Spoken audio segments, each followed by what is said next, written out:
झारखंड में विधानसभा चुनाव को लेकर सरगर्मियां तेज हैं। इन सब के बीच आज मैं आपको बताने जा रहा हूं कि झारखंड जो कि 15 नवंबर 2000 को बना, तब से आज तक किस गठबंधन ने सबसे ज्यादा समय तक राज्य पर शासन किया है। मतलब वो बीजेपी लेड एनडीए गठबंधन है या जेएमएम आरजेडी कांग्रेस लेड पहले यूपीए और अब इंडिया गठबंधन। नमस्कार, आप देख रहे हैं न्यूज बाइस्कोप और मैं हूं राकेश रंजन। झारखंड राज्य का गठन 15 नवंबर 2000 को हुआ और तब जो है बाबूलाल मरांडी झारखंड के पहले मुख्यमंत्री बने और उन्होंने 15 नवंबर 2000 को शपथ ली। वो बीजेपी के थे, मतलब एनडीए लेड सरकार को वो रिप्रेजेंट करते थे, उसका नेतृत्व करते थे। तो अगर हम देखें और एनडीए के फोल्डर में जो साल गुजरे हैं झारखंड में, उसे अगर हम जोड़ते हैं तो देखते हैं कि कितना निकलता है। देखिए, जो बाबूलाल मरांडी आपको मुख्यमंत्री रहे, वो 15 नवंबर 2000 से 18 मार्च 2003 तक जो है वो झारखंड के मुख्यमंत्री रहे। मतलब 2 साल 123 दिनों तक उन्होंने राज्य पर शासन किया। इसके बाद अर्जुन मुंडा की बात करें तो अर्जुन मुंडा 3 बार जो है वो झारखंड के मुख्यमंत्री बने हैं। पहली बार 18 मार्च 2003 से 2 मार्च 2005 तक, तब उन्होंने 1 साल 349 दिनों तक शासन किया था। इसके बाद जो उनका दूसरा कार्यकाल है वो 12 मार्च 2005 से 18 सितंबर 2006 तक है और तब इनके नेतृत्व में एनडीए की सरकार 1 साल 190 दिनों तक चली थी। जो उनका तीसरा टर्म आया वो 11 सितंबर 2010 से 18 जनवरी 2013 तक आया, जिसमें कि उन्होंने 2 साल 129 दिनों तक शासन किया मुख्यमंत्री के तौर पर। इसके अलावा शिबू सोरेन भी एक बार बीजेपी के समर्थन से सरकार बनाने में कामयाब हुए और इसलिए जो शिबू सोरेन का वो मुख्यमंत्रित्व काल है उसे हम एनडीए फोल्डर में जोड़ते हैं।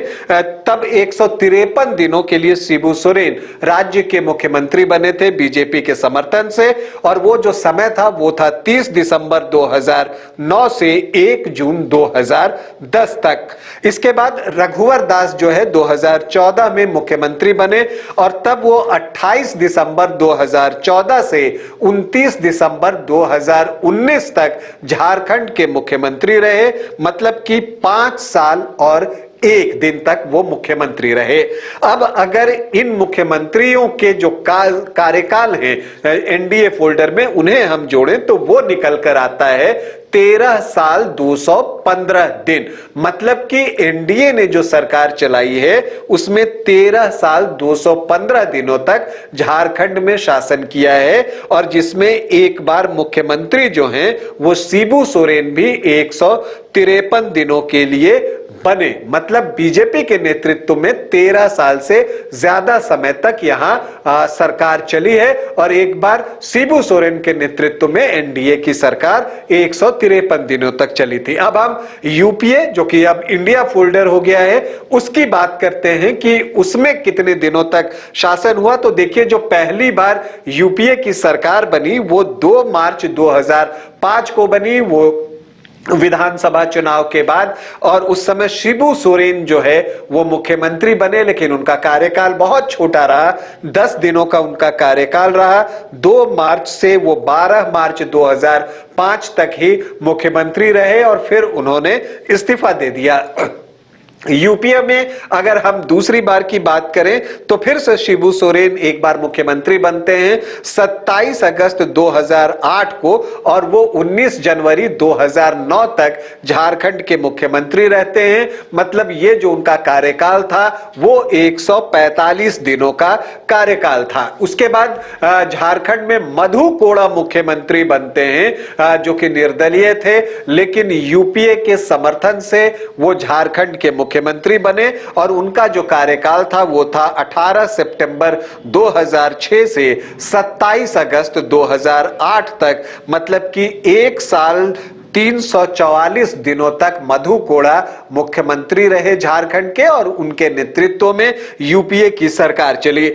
इसके बाद हेमंत सोरेन की बारी आती है और वो पहली बार यूपीए के समर्थन से जो मुख्यमंत्री बनते हैं वो 13 जुलाई 2013 को बनते हैं और उनका जो वो कार्यकाल था वो 13 जुलाई 2013 से होकर 28 दिसंबर 2014 तक जाता है। मतलब कि हेमंत सोरेन का जो पहला कार्यकाल था वो था 1 साल 168 दिनों का। वहां पर हेमंत सोरेन मुख्यमंत्री बनते हैं। फिर अगर हम हेमंत सोरेन के दूसरे कार्यकाल की बात करें तो वो इसी बार आता है जब वो 2019 में विधानसभा का चुनाव जीतते हैं और 29 दिसंबर 2019 से राज्य के मुख्यमंत्री बनते हैं और 2 फरवरी 2024 तक वो मुख्यमंत्री रहते हैं। मतलब 4 साल 35 दिनों तक वो मुख्यमंत्री रहते हैं और ये यहां पर इंडिया के समर्थन से, इंडिया गठबंधन के समर्थन से या यूपीए के समर्थन से आप कह लीजिए, ये 4 साल 35 दिन हुए। इसके बाद चंपाई सोरेन जो है वो कांग्रेस, आरजेडी और जेएमएम की सरकार को चलाते हैं जिसमें कि वो मुख्यमंत्री बनते हैं। 153 दिनों तक चंपाई सोरेन मुख्यमंत्री रहते हैं, 2 फरवरी 2024 से 4 जुलाई 2024 तक। अब उसके बाद जो है 4 जुलाई 2024 से एक बार फिर से हेमंत सोरेन का तीसरा टर्म जो है वो शुरू होता है और अगर उसे हम 15 अक्टूबर तक माने तो लगभग 103-4 दिन और आ जाते हैं। मतलब कि अगर हम यूपीए के कार्यकाल को जोड़ दें तो वो आता है 8 साल 228 दिन, अगर हम इसे 15 अक्टूबर तक लेते हैं। मतलब कि राज्य में जो एनडीए की सरकार रही वो रही 13 साल 215 दिन और राज्य में जो यूपीए जो कि अब इंडिया हो गया है, इंडिया गठबंधन की जो सरकार है वो 8 साल 228 दिनों तक रही है, 15 अक्टूबर तक। आगे अभी ये और कम से कम 35 से 40 दिन तो जरूर चलेगा और उसके बाद जो चुनाव परिणाम आएंगे उसके आधार पर आगे की सरकार बनेगी। लेकिन इन सब के बीच राज्य में 3 बार जो है वो राष्ट्रपति शासन भी लगा है।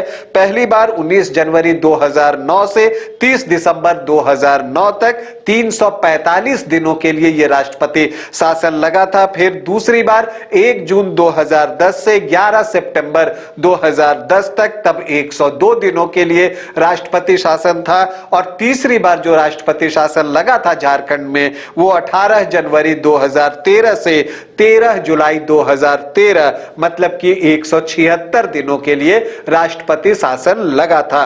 तो जो कुल अगर हम राष्ट्रपति शासन का कार्यकाल अगर हम काउंट करें तो वो आता है 1 साल 258 दिन। और इत्तेफाक ये कि ये जो तीनों बार राष्ट्रपति शासन लगा उस समय केंद्र में कांग्रेस की सरकार थी। तो फिलहाल आपके लिए सूचना यही थी कि जो झारखंड राज्य जो बना है उसमें एनडीए ने 13 साल 215 दिनों तक राज्य पर शासन किया है। यूपीए जो कि अब इंडिया गठबंधन हो गया है उसने 8 साल 228 दिनों तक राज्य पर शासन किया है और 1 साल 258 दिनों तक राज्य में राष्ट्रपति शासन रहा है। अभी आपसे अनुमति चाहूंगा, इजाजत दें, नमस्कार। घर के लिए ग्रोसरीज की जरूरत हो या चाहिए फल और सब्जी, डेयरी या बेकरी प्रोडक्ट्स चाहिए या beverages, snacks and branded foods चाहिए हो या ब्यूटी प्रोडक्ट्स, अब इनके लिए अलग अलग दुकानों की तलाश हुई खत्म, क्योंकि रांची में खुल गया है केस्टो मार्ट, जो रखे आपका और आपके बजट का ख्याल। हर सामान पर 5% की छूट, होम डिलीवरी की सुविधा भी। आज ही पधारें। Kesto mart, one stop solution for every customer's requirements. Call 9153989339.